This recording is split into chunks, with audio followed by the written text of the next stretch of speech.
Hello and welcome to this presentation, which is based on a question Juliana has sent me. It's about the famous phrasal verbs.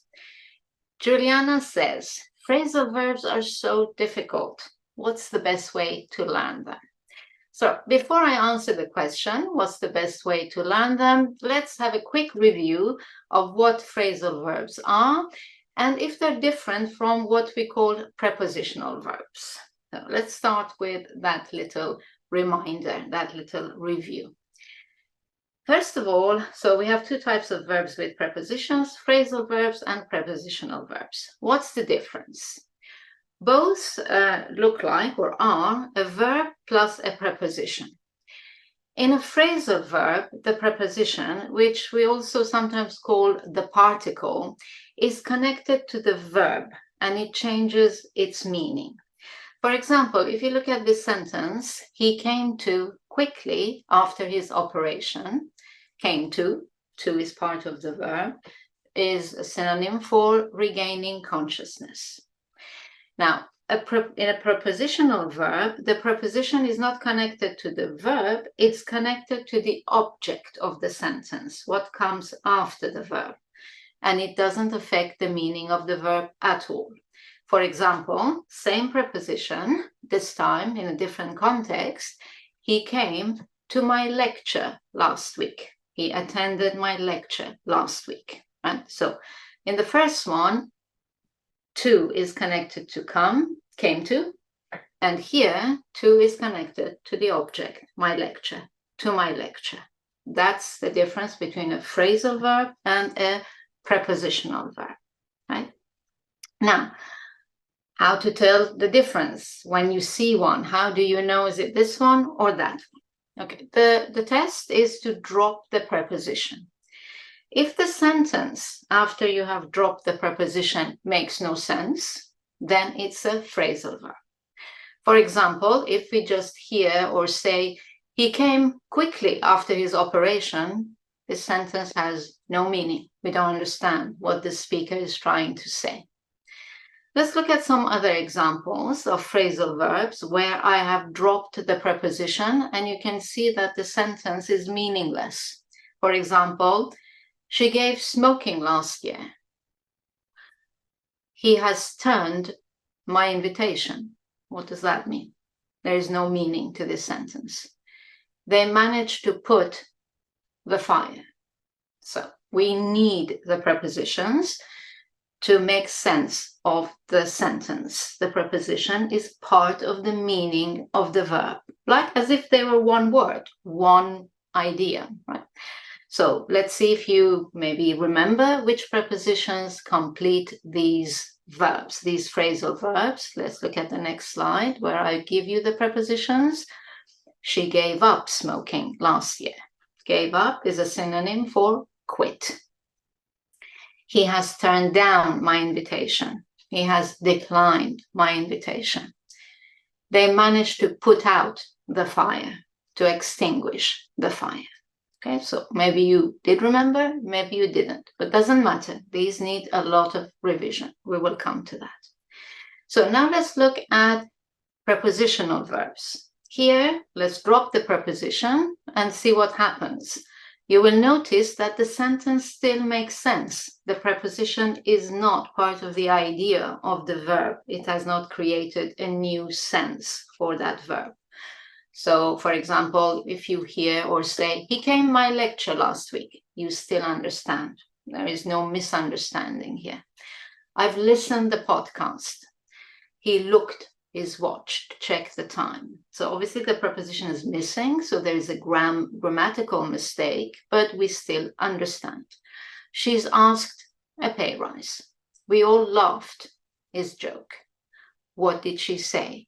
You, right?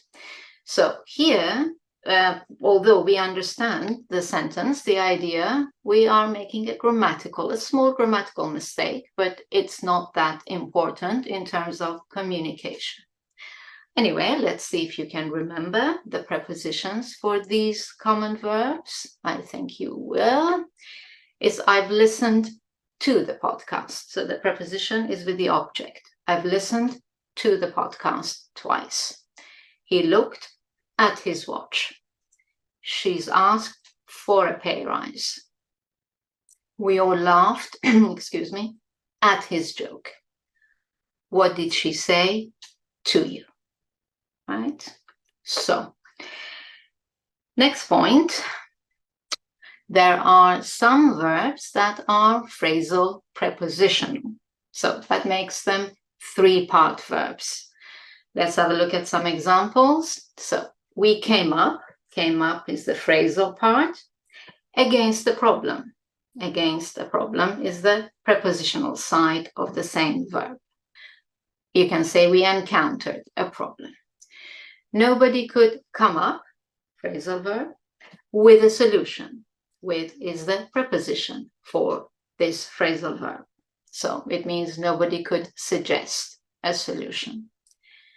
I'm going to catch up, it's the phrasal part, phrasal verb, on my emails, preposition for emails, meaning I'm going to finish writing them.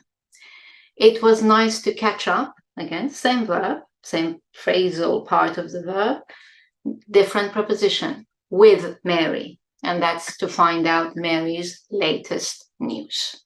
Okay, so that's a summary, a revision of what is a phrasal verb, what is a prepositional verb, and what is a phrasal prepositional verb. So let's go back to Juliana's question, which is, first sentence was, phrasal verbs are so difficult, and I'm sure we all agree they are difficult, right?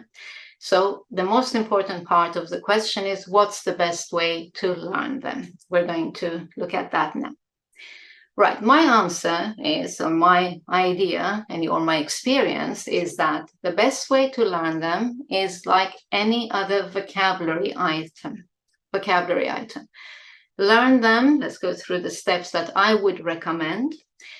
Learn them, first of all, little by little. Do not learn more than 10 phrasal verbs in one of your study sessions. That goes for all vocabulary items. Don't cram new vocabulary in one session. Limit the number of words you learn when you want to study vocabulary, okay? Secondly, very importantly, learn them in context, not by translation. There's absolutely no point for any type of vocabulary, particularly phrasal verbs, to write the verb with its translation into your own language. You will not learn them like that. So how to do that is to write them down with their ordinary synonym or definition, and always an example sentence. It would be good to use flashcards. There are many good apps. You can use your paper or use flashcard apps. Gradually build your repertoire of any type of vocabulary, particularly phrasal verbs. And then once you're building these, you need to revise them regularly. Like, let's say you have a new study session for yourself, you learned 3-4 new words each time, or verbs, you need to go back and review all the ones you already have in your repertoire, okay? Now, that goes for all types of vocabulary, but most importantly, really important for phrasal verbs is not to stress yourself out about using them. This is what I notice with almost every single student I teach. It's like, I need to start using phrasal verbs. I must use phrasal verbs. There's a lot of stress around using phrasal verbs, okay? So why is it important to stop this? Why is it important to stop stressing yourself about using them? Two good reasons, at least according to me. The first one is because an ordinary verb is as good as a phrasal verb. I don't understand this insistence, so I must use phrasal verbs, as many as possible. If you say, I gave up smoking, it doesn't sound any better, any more advanced or more impressive than saying I quit smoking or I stopped smoking. There's no higher value to using a phrasal verb. Believe me, no one is counting how many phrasal verbs you use when you speak or write emails, for example, all right? And the second, and I think you will agree with me, if you get stressed about them, if you get stressed about anything, you will just block your ability to remember them. It will be a complete waste of your time to be all stressed, thinking, I must learn these, I must use these. They will just go in one ear and out the other. So these are, for me, the reasons not to stress about them. So what happens when you learn them gradually, a few at a time, revising the previous ones each time and without stress? The first thing that happens is that your listening comprehension improves as you begin to hear and see the ones that you've been learning and revising. You keep catching them here and there, right? And then as you start to catch the common ones, because they're the ones you're going to be hearing most of the time, as you start to catch the common ones again and again, you will start using them quite naturally yourself. Right? You just have to let them come to you, right? So, but just to show you what I mean, I hope I have chosen the right examples. Here are some common phrasal verbs that I'm sure you have learned, not by writing lists and translating, but just by hearing them in context many, many, many times. Let's see if you know the prepositions, the particles that complete these sentences. For example, she gets at 7 every morning. Think to yourself, what's the preposition, the particle that comes to you straight away? She gets at 7 every morning. I'm looking at my glasses. Have you seen them? I'm looking my glasses. Have you seen them? What's the preposition here? Could you please pick the kids from school today? Could you please pick the kids from school today? Right?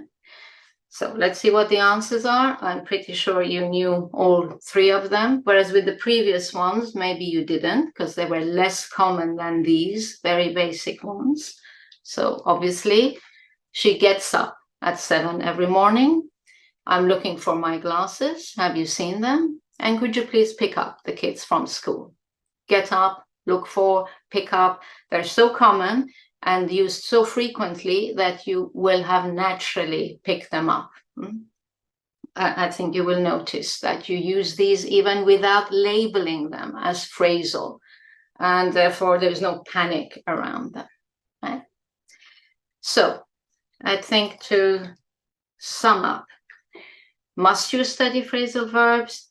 Yes, they are part of your natural, all of our natural vocabulary expansion as non-native speakers, but you must use the right method to learn them. That's the right method according to me, which I described earlier, right? Through context, no translation, flashcards, revision, revision, revision. But next question, must you make a huge effort to use them above all other words and expressions in the English language? They must be learned and used first? No. They have no higher value than any other vocabulary item. Just allow them to become part of your active vocabulary slowly, surely, naturally, by catching them in different contexts, studying them, and then catching them in different contexts, as I have also just described to you.